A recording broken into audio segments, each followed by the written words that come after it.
leaders support death penalty for kidnappers. Senate to probe selective enforcement of directive on VIP police escort withdrawal. Oyo First Lady emphasizes safety moderation during Yuletide. And 19 killed in Morocco building collapse. Now the details. Southwest leaders under the aegis of Southwest Security Stakeholders Summit have supported calls for state police and the death penalty for kidnappers. They cited this as a way of addressing the multifaceted security challenges in the country. These formed the key resolutions from the summit hosted in Lagos by the Ààrẹ Ọ̀nà Kakanfò of Yoruba Land, Ìbà Gani Adams, and other Yoruba leaders. In a communique jointly issued by Ìbà Gani Adams, Professor Oluyole and Amitolu Shitu, the Yoruba leaders expressed commitment to addressing insecurity in the region. They pledged to foster a coordinated and inclusive approach to crime prevention, conflict resolution, and the restoration of peace and order across Yoruba land. They noted that kidnapping and banditry in Nigeria remains a hydra-headed monster that instills fear in the populace. President Bola Tinubu today reaffirmed his order to pull police officers off VIPs and return them to core policing. He stated this minutes before presiding over the Federal Executive Council at the State House, Abuja. The president also directed the Minister of Interior, Dr. Oluyole, to liaise with the Inspector General of Police, Kayode Egbetokun, and the National Security and Civil Defense Corps to immediately replace withdrawn escorts. He further asked the National Security Advisor, Nuhu Badu, and the Department of State Services to issue further guidance and ensure the directive is effected. The president added that while some officials remain vulnerable, civil defense personnel should step in for VIP protection where necessary.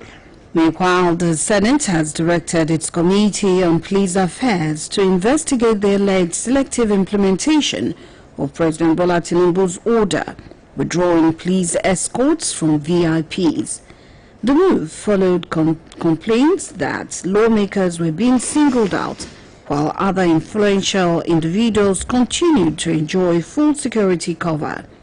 The resolution was reached after the Senator Abdul Ningi, representing Bauchi Central, expressed outrage that his only police orderly had been withdrawn, despite the continued protection of ministers, business executives, political families, and celebrities.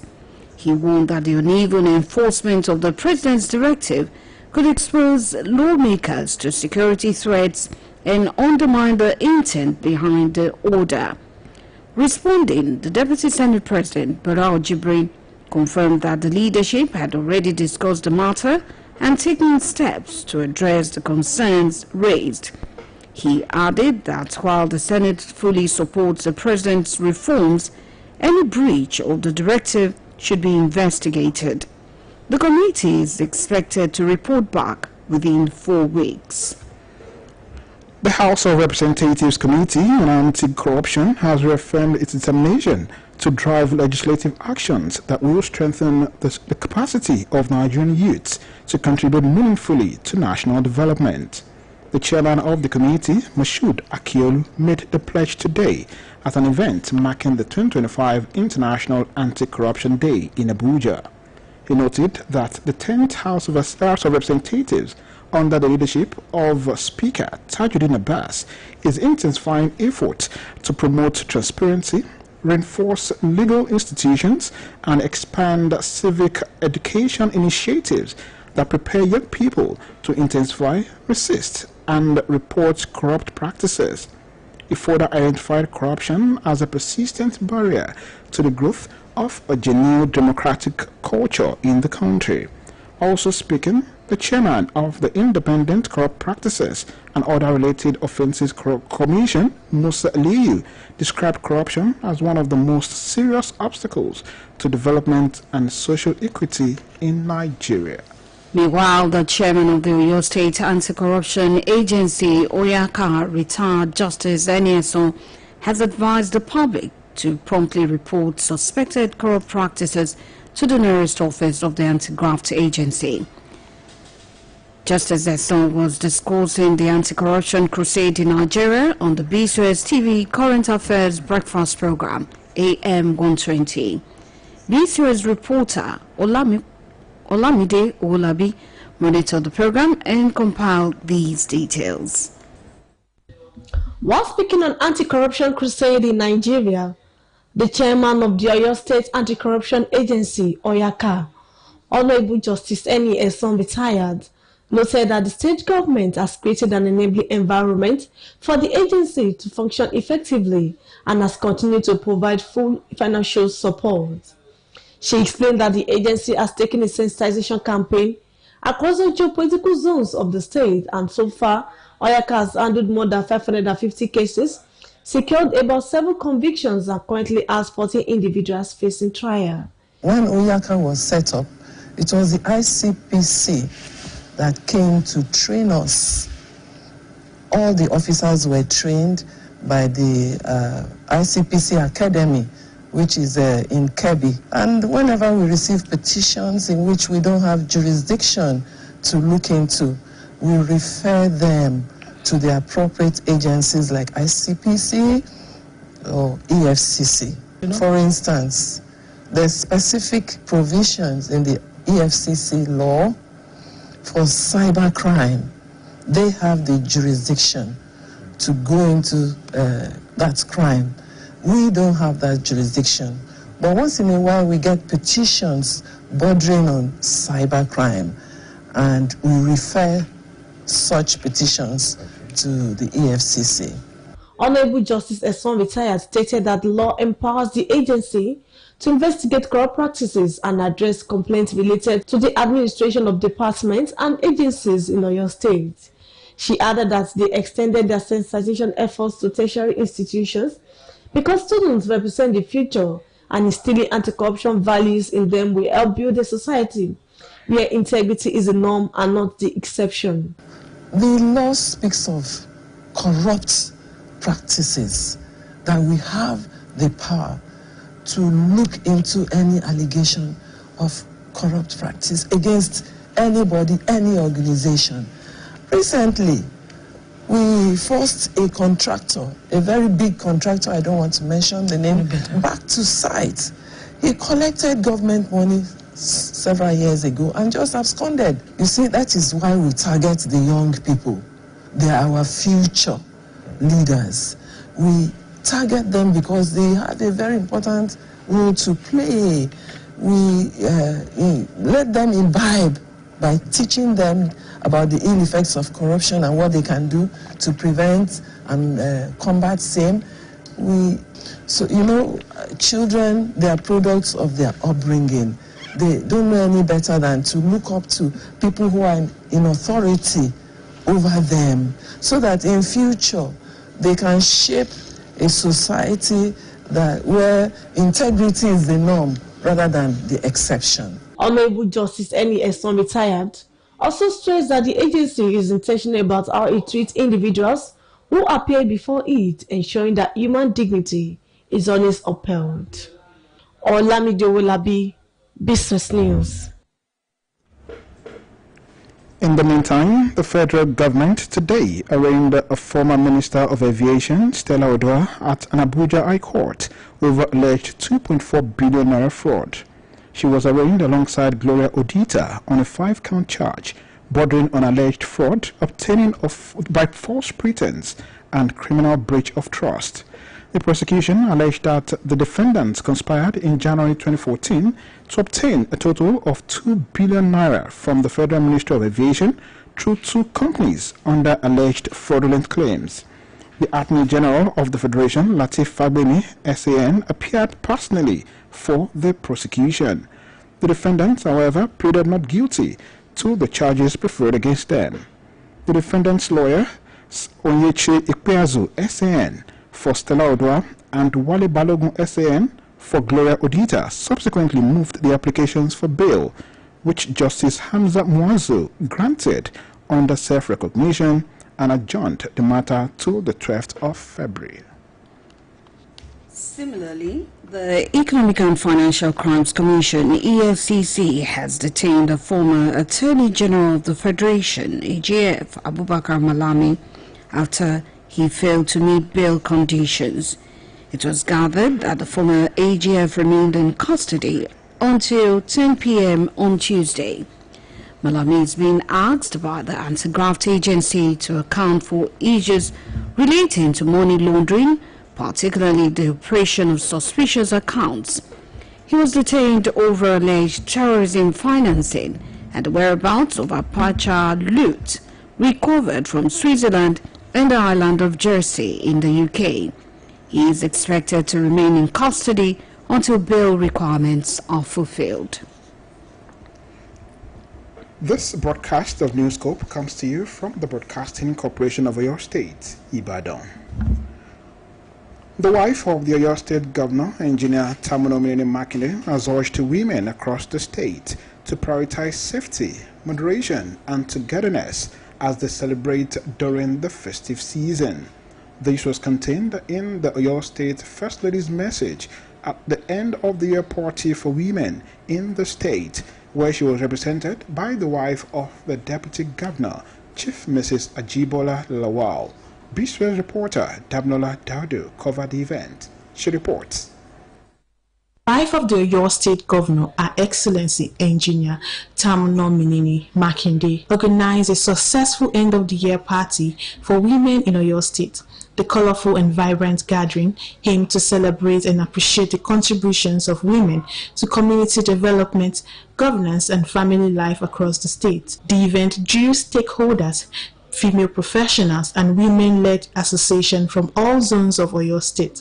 In her welcome address, Her Excellency Engineer Tamunomini Makinde, represented by the wife of the Deputy Governor, Chief Mrs. Ajibola Lawal, said women must prioritize safety, moderation, and togetherness as they celebrate the festive season.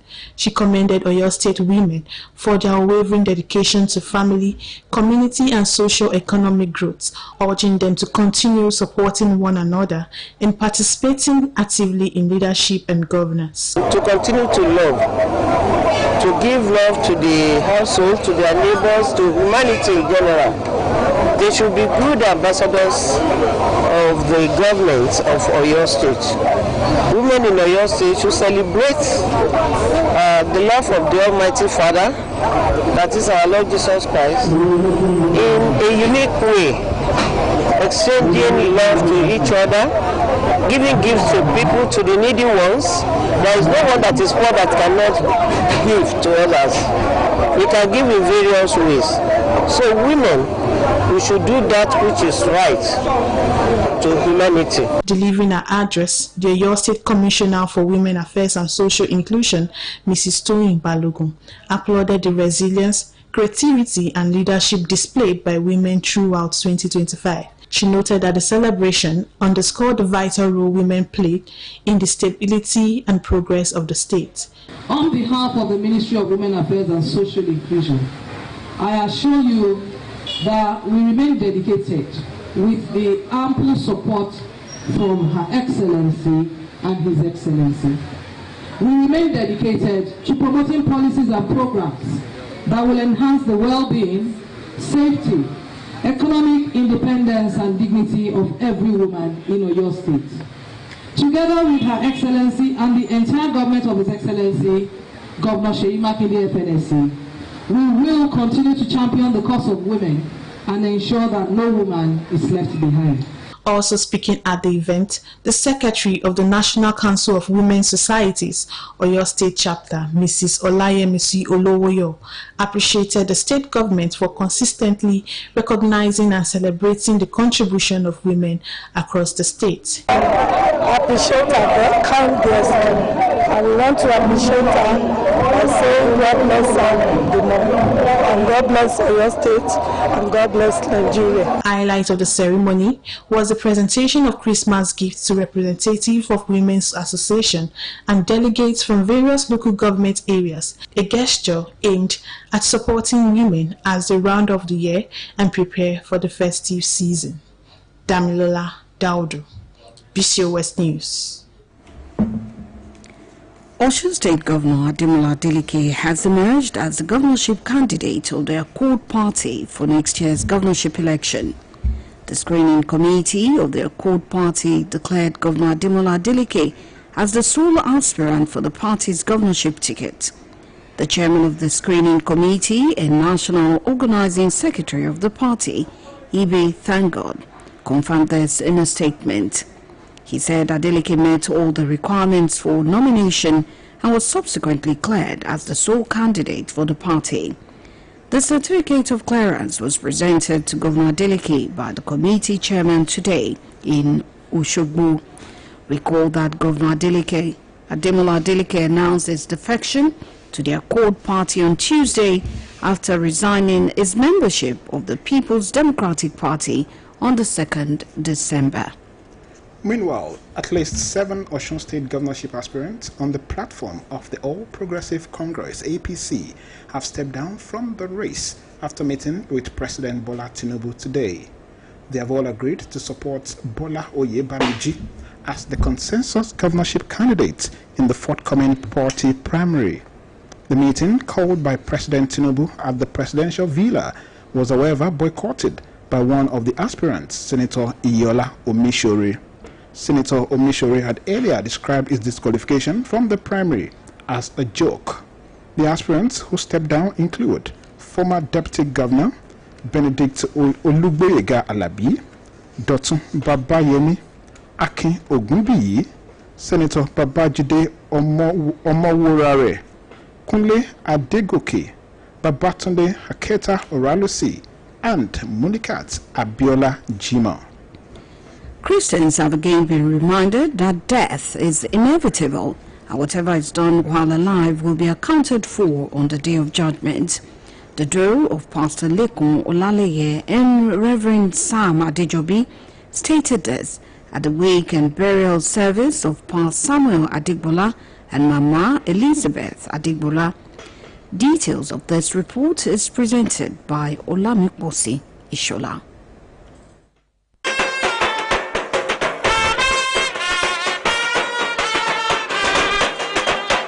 That was the situation at the wake-up at burial services for Pa Samuel Adigbola and his wife, Mama Elizabeth Adelabu Adigbola, held at Ogoluwa Church, Sabo, Oyo. Delivering a sermon at the wake-up service, Pastor Lekan Olaleye described the late couple as the epitome of integrity and exemplary Christians whose lifetimes were all full of good testimonies. He said Baba and Mama Adigbola were God-fearing, loving and faithful to God and to each other. He called on the congregation to mend their ways where necessary before it is too late, as the day of reckoning is coming for individuals to give accounts of what they do, be it good or bad. Also delivering a sermon at the burial service held in honor of the late couple, the minister in charge of Ogoluwa Baptist Church, Sabo Oyo, Reverend Samuel Odejobi, extolled the virtues of late Pa Samuel Adegbola and late Mama Elizabeth Adelabu Adegbola, describing them as couple who serve God faithfully. Reverend Samuel Odejobi called on the congregation to remember that life is transient and death is inevitable.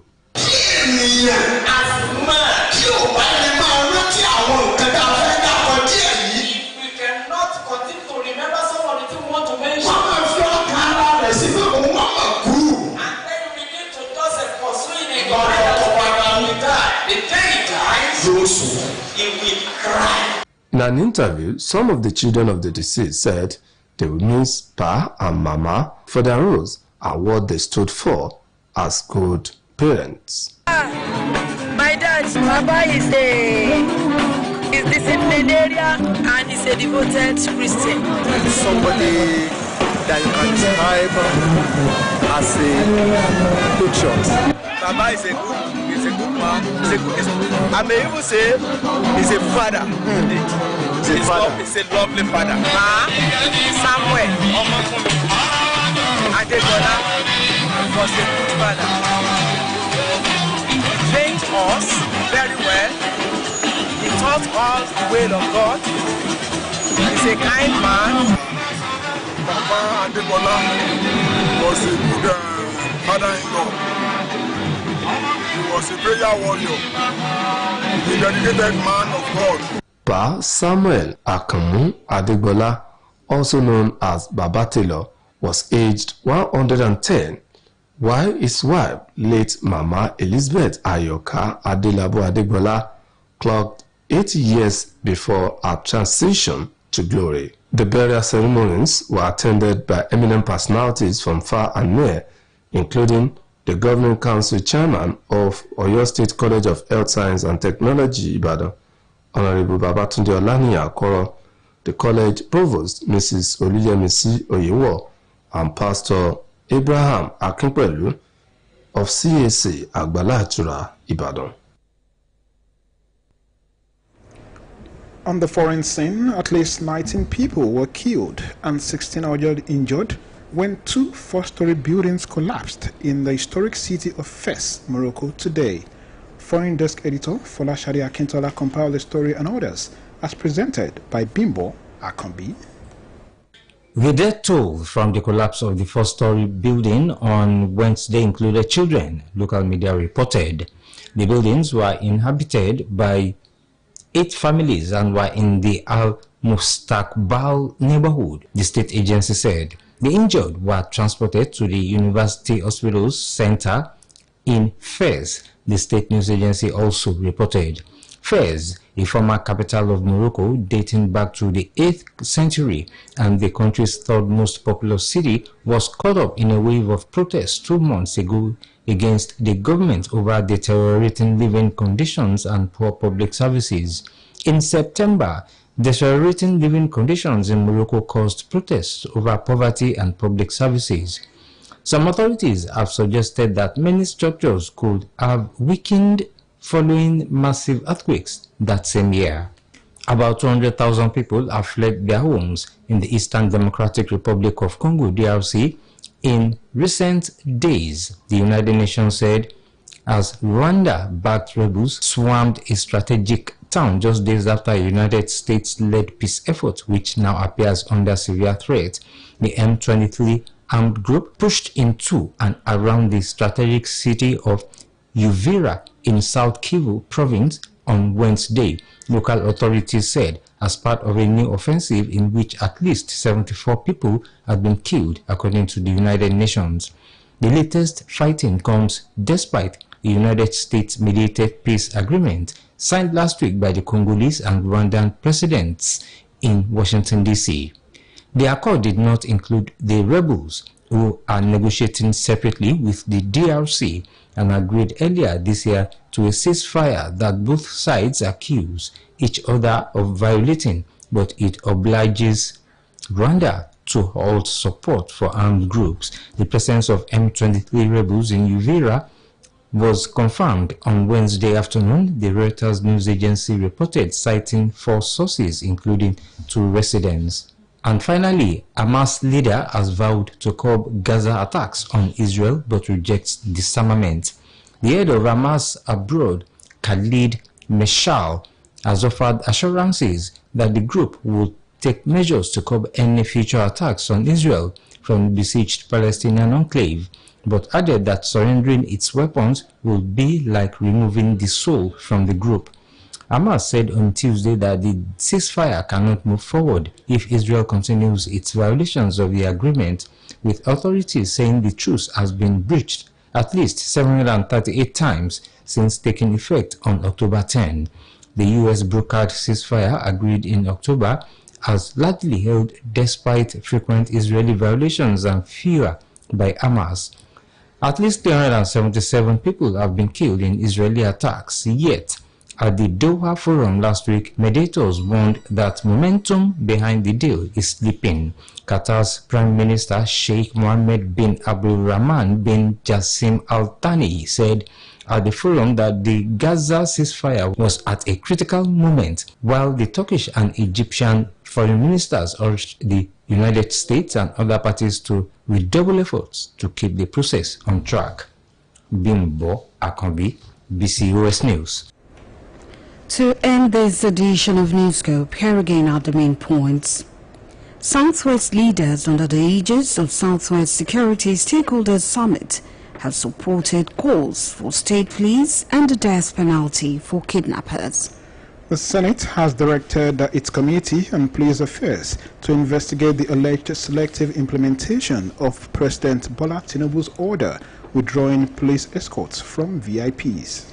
The wife of the Oyo State Governor, Engineer Tamunominini Makinde, has urged women across the state to prioritize safety, moderation and togetherness as they celebrate during this festive season. And on the foreign scene, at least 19 people were killed and 16 others injured when 2 four-story buildings collapsed in the historic city of Fes, Morocco today. And that's all from Newscope Desk for now. It was packaged by Mary Adedapo and delivered by Buluwaji Ogumola.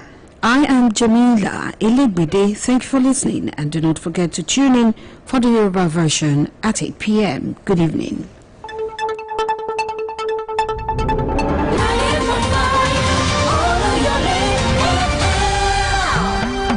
The news.